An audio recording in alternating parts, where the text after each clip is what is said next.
الحمد لله الذي خلق الإنسان والصلاة والسلام على عبده الذي فضله بالعلم والإعجاز والبيان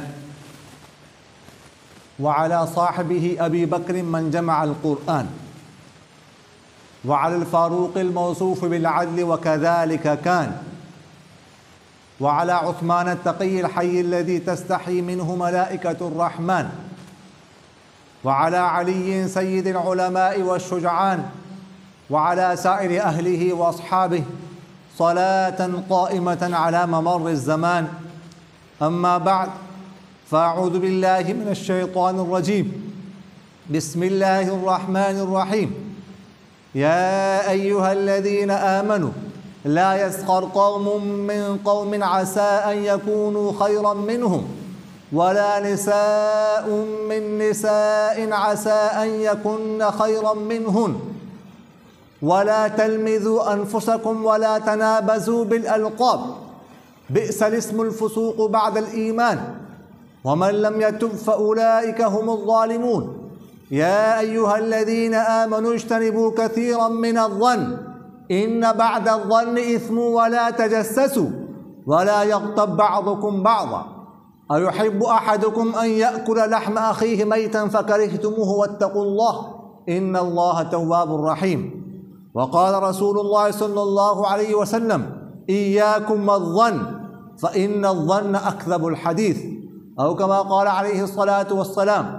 صدق الله مولانا العظيم وصدق رسوله النبي الكريم ونحن على ذلك من الشاهدين والشاكرين والحمد لله رب العالمين.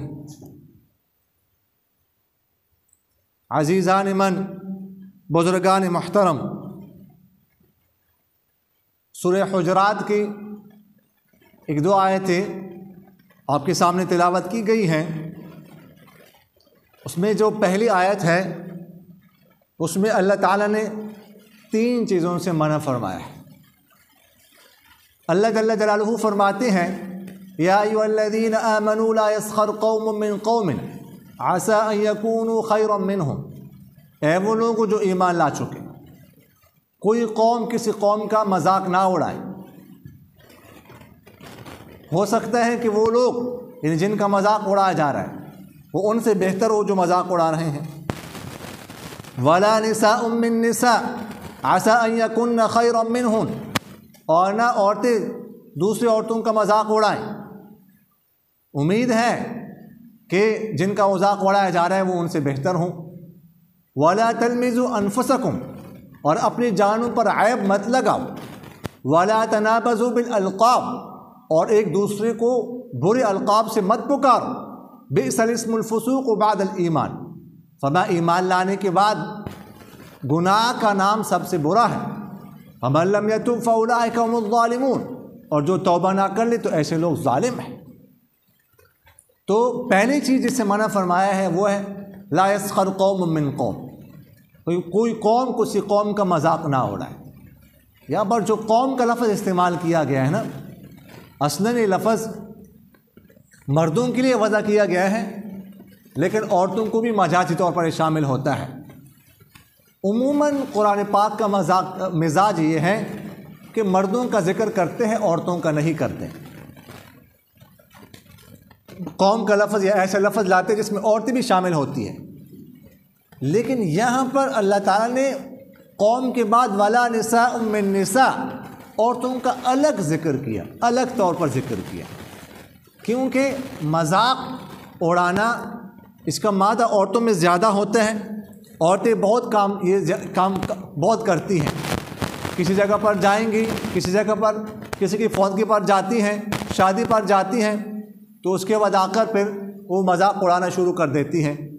تو اس لیے خاص طور پر عورتوں کا ذکر کیا. تو فرمایا مذاق، تمسخر، سخریہ، استہزاء کسے کہتے ہیں؟ تو فرماتے ہیں کسی کی تحقیر کے لیے، تحقیر کرنے کے لیے اس کے کسی عیب کا ذکر ایسے انداز میں کرنا کہ لوگ اس پہ ہنس پڑے. تو اس کو استہزاء بھی کہتے ہیں، تمسخر بھی کہتے ہیں، سخریہ بھی کہتے ہیں. اس سے قرآن پاک میں منع کیا گیا۔ اچھا مرد بھی یہ کام نہ کرے، عورتیں بھی نہ کریں۔ اچھا یہ نہیں کہا کہ مرد عورتوں کا مذاق نہ اڑائیں اور عورتیں مردوں کا مذاق نہ اڑائیں۔ کیوں؟ اس لیے کہ یہ تو ہو ہی نہیں سکتا مسلمان معاشرے میں کہ مرد اور عورتوں کا اختلاط ہو، مرد عورتوں کا مذاق اڑائے، عورتیں مردوں کا مذاق اڑائیں، تو یہ تو ہو ہی نہیں سکتا، اس لیے اس کا ذکر ہی نہیں کیا۔ فرماتے ہیں کہ جب یہ آیت نازل ہو گئی نا تو عمر بن شرحبیل کے بارے میں آتے ہیں کہ انہوں نے جب یہ آیت سنی تو وہ اتنا محتاط ہو گئے، وہ فرماتے تھے کہ اگر میں کسی کو دیکھوں کہ بکری کی تھنوں کو منہ لگا کر وہ دودھ پی رہا ہو اور مجھے اس پر ہنسی آ جائے، میں اس کا مذاق اڑاؤں، تو مجھے ڈر ہے کہ کہیں میں جو ہے نا اس جیسا نہ ہو جاؤں۔ یعنی بکری کی تھنوں کو منہ لگا کر دودھ پینا یہ اچھی حرکت نہیں ہے، یہ گھٹیا حرکت ہے، لیکن پھر بھی جو ہے نا میں اس کا مذاق نہیں اڑاؤں گا۔ عبداللہ بن مسعود رضی اللہ تعالیٰ عنہ کے بارے میں آتا ہے کہ وہ فرماتے ہیں کہ میں تو کتے کا مذاق میں نہیں اڑاؤں گا، اس کا بھی استہزاء نہیں کروں، اگر میں اس کا مذاق اڑاؤں تو کہیں مجھے ڈر ہے کہ میں کتا نہ بنا دیا جاؤں۔ اتنا زیادہ وہ لوگ محتاط ہو گئے کہ کسی کا بھی مذاق نہیں اڑانا۔ ایک حدیث شریف میں حضور اقدس صلی اللہ علیہ وسلم کا ارشاد مبارک ہے، ان اللہ لا ينظر الى صورکم واموالکم ولکن ينظر الى قلوبکم واعمالکم۔ اللہ تعالیٰ تمہاری صورتوں کو اور تمہارے اموال کو نہیں دیکھتے۔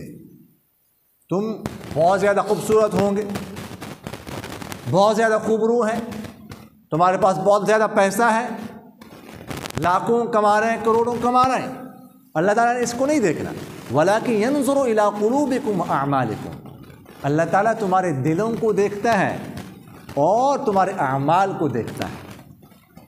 اندر کیا ہے، دل کے اندر کیا ہے، دل کے اندر کتنی صفائی ہے، دل کتنا بڑا ہے، دل کتنا چھوٹا ہے، دل کے اندر نیکی ہے، دل کے اندر گناہ ہے، اس کو اللہ تعالیٰ دیکھتا ہے۔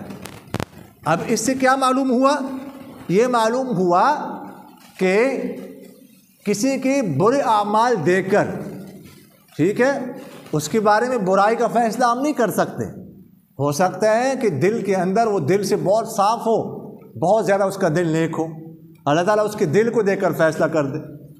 اسی طرح کسی کے نیک اعمال کو دیکھ کر ہم اس کے نیکی کا فیصلہ نہیں کر سکتے، ہو سکتا ہے کہ دل کے اندر خرابی موجود ہو۔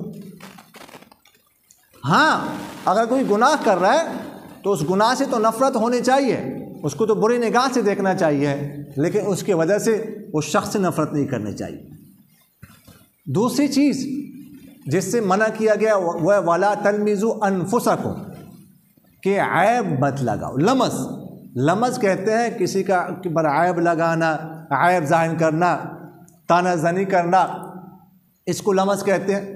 اچھا یہاں پر فرمایا وَلَا تَلْمِزُوا أَنفُسَكُمْ، اپنی جانوں پر عیب مت لگاؤ۔ مطلب یہ ہے کہ جانوں سے مراد مسلمان بھائی ہیں، اپنے بھائیوں پر مت لگاؤ۔ جیسے ایک جگہ پر فرمایا وَلَا تَقْتُلُوا أَنفُسَكُمْ، کہ تم اپنی جانوں کو قتل مت کرو۔ مطلب یہ ہے کہ اگر کسی مسلمان کو قتل کرو گے تو قصاصاً تمہیں قتل کیا جائے گا۔ اسی طرح کسی پر عیب مت لگاؤ، کسی پر عیب لگاؤ گے تو وہ بھی تم پر عیب لگائے گا، تو اس لیے اس سے منع فرمایا گیا۔ فرماتے ہیں نا کسی پر عیب لگانے سے پہلے اپنے بارے میں سوچنا چاہیے کہ میں کتنا عیوب سے بھرا ہوا ہوں، مجھ میں کتنے عیوب ہیں۔ وہ کہتے ہیں نا عربی میں محاورہ ہے وَفِيكَ عَيُوب وَلِلنَّاسِ أَعْيُنٌ، کہ تیرے اندر بھی عیوب موجود ہیں اور لوگوں کے پاس بھی آنکھیں موجود ہیں۔ اور عربی میں ایک محاورہ ہے نا ابصر الناس من نظر الى عیوبی، کہ سب سے اچھا دیکھنے والا، بہترین دیکھنے والا شخص وہ ہے جو اپنے عیوب پر نظر کرے، دوسروں کے عیوب سے بالکل اندھا ہو۔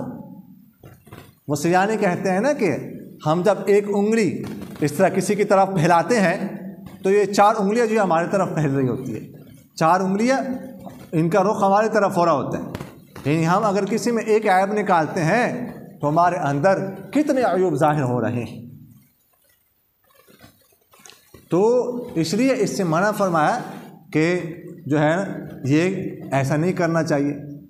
تیسری چیز جس سے منع کیا گیا اس آیت میں وہ وَلَا تَنَابَزُوا بِالْأَلْقَابِ، کہ ایک دوسرے کو برے القاب سے مت پکارو. برے القاب سے، برے نام سے کسی کو پکارنا یہ ناجائز ہے، یہ جائز نہیں ہے.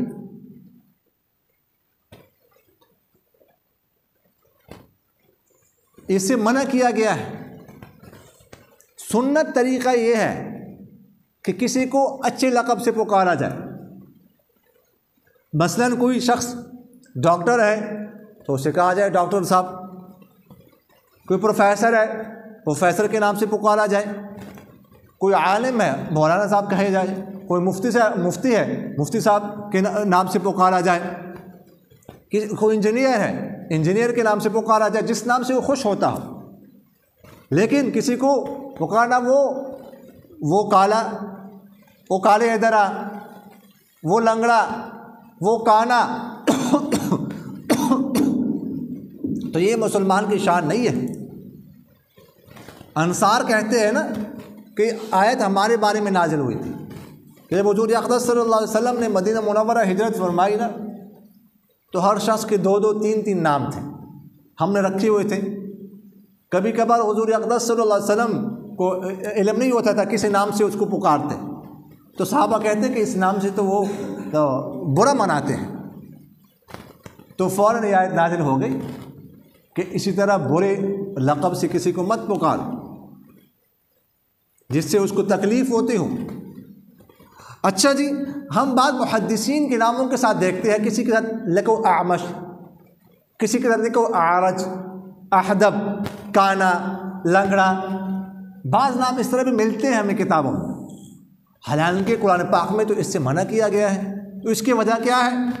تو اس کے بارے میں محدثین یہ فرماتے ہیں کہ اگر کوئی شخص ایسا ہو کہ جس کی پہچان ہی اس نام کے ساتھ ہو جائے، یعنی صحیح جو اصل نام ہے اس سے کوئی اس کو پہچانتا ہی نہ ہو، تو پھر اس صورت میں پہچان کے لیے اس نام کا ذکر کیا جا سکتا ہے. اب ہمارے علاقے میں ایک شخص ہے، اس کو لنگڑا کہتے ہیں. وہ بہت مشہور شخص ہے، اس کا اثر و رسوخ ہے، سیاسی اثر و رسوخ بھی اس کا ہے. اب اس کا نام مجھے نہیں پتہ، اس کا نام کیا ہے. میرے خیال 90% لوگوں علاقے کے لوگوں کو نہیں پتہ ہوگا کہ اس کا نام کیا ہے. تو وہ برا بھی نہیں مناتا، تو لنگڑا اس کو کہتے ہیں.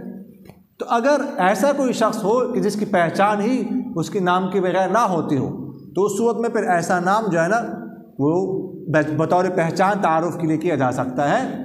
لیکن ایسا نام کہ جس سے اس کو تکلیف ہوتی ہو تو اس نام سے اس آیت میں منع کیا گیا کہ ایسے نام سے نہیں پکاریں گے. تو ان 3 چیزوں سے اس آیت میں منع کیا گیا. فَبِئْسَ الِاسْمُ الْفُسُوقُ بَعْدَ الْإِيمَانِ، فسق کا نام ایمان لانے کے بعد بہت برا ہے. بعض حضرات نے کہا ہے، جیسے عبداللہ بن عباس رضی اللہ عنہ فرماتے ہیں کہ یہ برے لقب کا مطلب یہ ہے کہ کسی نے کوئی گناہ کیا ہو، گناہ کے بعد اس نے توبہ کی ہو، اس کے بعد پھر اس گناہ کے نام سے اس کو پکارا جائے. مثلاً کسی نے شراب پی، اس کے بعد توبہ کی، اس کے بعد اس کو شرابی کہہ کے پکارنا. تو فرمایا اگر کسی نے ایسا کیا تو آپ صلی اللہ علیہ وسلم کا ارشاد مبارک ہے کہ اللہ تعالیٰ نے فرماتے ہیں کہ میں اپنے ذمے لیتا ہوں یہ کہ مرنے سے پہلے جس شخص نے یہ طعنہ دیا ہے اس شخص کو میں اس گناہ میں مبتلا کر کے دنیا اور آخرت میں رسوا کروں گا. تو اس لیے جو ہے نا کسی کو ایسے لقب سے، ایسے نام سے پکارنے سے بہت زیادہ اجتناب کی ضرورت ہے. اگلی آیت میں اللہ تعالیٰ نے 3 اور چیزوں سے منع فرمایا. یا ایھا الذین آمنوا اجتنبوا کثیرا من الظن ان بعض الظن اثم. فرمایا پہلی چیز کہ تم ظن سے بچو. ظن جس کا ترجمہ ہم کرتے ہیں گمان. فرمایا ان بعض الظن اثم، بعض گمان گناہ ہے. اب یہاں پر بعض گمان گناہ ہے، اس سے ہمیں معلوم ہوا کہ بعض گمان گناہ نہیں ہے. اب ہر بندہ اس میں سوچے گا کہ وہ کون سا گمان ہے جو گناہ ہے جس سے بچنا ضروری ہے، اور کون سا گمان ایسا ہے جو گناہ نہیں ہے وہ اس کو ہم اختیار کر سکتے ہیں۔ حدیث شریف میں بھی آپ صلی اللہ علیہ وسلم نے فرمایا ایاکم الظن فإن الظن اکذب الحدیث، کہ تم گمان سے بچو، یہاں پر ہے بدگمانی سے بچو، بدگمانی مت کرو، بدگمانی جھوٹی بات ہے، یعنی گناہ ہے، خواہ مخواہ کسی کے بارے میں غلط خیال کرنا۔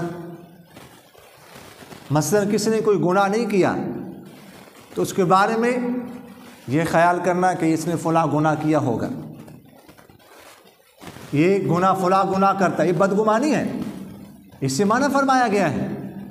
مثلا کس نے، مثال کے طور پر ہم کہتے ہیں کس نے کرپشن نہیں کی، ہم خواہ مخواہ، ہمارے پاس کوئی پروف نہیں، کوئی ثبوت نہیں، ہم یہ کہنا شروع کر دیں کہ جی یہ فلاں نے فلاں کرپشن کی ہوگی، فلاں نے جو ہے نا یہاں پر ناجائز مال استعمال کیا ہوگا، ناجائز مال حاصل کیا ہوگا، یہ بدگمانی ہے۔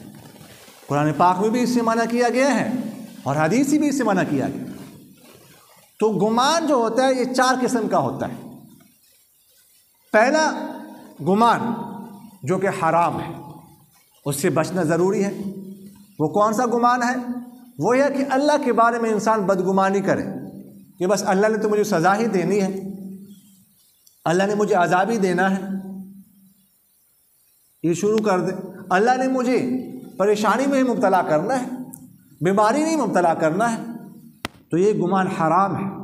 حدیث شریف میں آتا ہے لا یموتن احدکم الا وهو یحسن الظن باللہ، کہ تم میں سے کسی کو بھی اس حالت میں موت نہ آئے، اس حالت میں موت نہ آئے کہ وہ اللہ کے بارے میں بدگمانی کر رہا ہو۔ ایسی حالت میں موت آنی چاہیے کہ وہ اللہ کے بارے میں اچھا گمان کرے۔ تو پہلا گمان جو کہ حرام ہے۔ دوسرا گمان ظن جو کہ واجب ہے، جس پر عمل کرنا ضروری ہے۔ وہ کون سا ہے؟ وہ دیکھیے گا جب قاضی کے سامنے کوئی گواہی دے دے، نصاب پورا ہو، 2 مرد یا 1 مرد 2 عورتیں، عام جو معاملات ہے اس میں اگر کوئی حد کا معاملہ ہو تو پھر اس میں 4 مرد ہیں۔ اب انہوں نے گواہی دی تو اب قاضی کے لیے ان کی گواہی پر فیصلہ کرنا یہ واجب۔ اس میں یہاں پر احتمال موجود ہے کہ جھوٹ بول رہے ہیں، لیکن یہاں پر اب قاضی کے لیے فیصلہ کرنا واجب ہے ان کی گواہی۔ یہ وہ گمان ہے جس پر عمل کرنا واجب ہے۔ تیسرا گمان مباح ہے۔ مباح گمان یہ ہے کہ مثلا کسی کو نماز کی رکعتوں میں شک ہو جائے، شک ہے کہ 2 پڑھی ہے یا 3 پڑھی ہے، 2 پڑھی ہے یا 3 پڑھی ہے، تو آپ گمان کر لیں، جس طرح اس کا گمان جائے، غالب گمان اتنے پڑھی اس پر عمل کر، اگرچہ بہتر اس کے لیے کہ وہ یقین پر عمل کر لے، بس اس کو 2 سمجھے، اگر 2 اور 3 میں اس کو شک ہے، اگر 3 اور 4 میں اس کو شک ہے تو اس کو 3 رکعتیں شمار کر لے، کیونکہ 3 یقینی ہے۔ لیکن اگر وہ اس کو 4 شمار کرتا ہے یا 3 شمار کرتا ہے، غالب گمان ہے، تو اس پر بھی وہ عمل کر سکتا ہے۔ اور چوتھا گمان جو کہ مستحب ہے، وہ یہ ہے کہ ہر مسلمان کے بارے میں اچھا گمان رکھنا چاہیے۔ قرآن پاک میں اللہ تعالیٰ کیا فرماتے ہیں؟ لولا اذ سمعتموہ ظن المؤمنون والمؤمنات بانفسہم خیرا۔ جب عائشہ رضی اللہ عنہا پر تہمت لگی تھی تو اس وقت اللہ تعالیٰ نے فرمایا کہ جب تم لوگوں نے یہ بات سنی تو کیوں نہ مومن مرد اور مومن عورتوں نے اپنے بارے میں اچھا گمان کیا کہ نہیں، ایسا نہیں ہو سکتا۔ یہ بعض حضرات سے بدگمانی ہو گئی، اصل تو منافقین نے اس مسئلے کو چھاڑا، لیکن بعض مسلمانوں سے بھی یہ ذہن میں بات آ گئی تو اللہ تعالیٰ نے یہاں پر ڈانٹا کہ تم لوگوں نے اچھا گمان کیوں نہیں کیا۔ تو اس لیے ہر مومن کے بارے میں اچھا خیال رکھنا، اچھا گمان رکھنا یہ مستحب ہے۔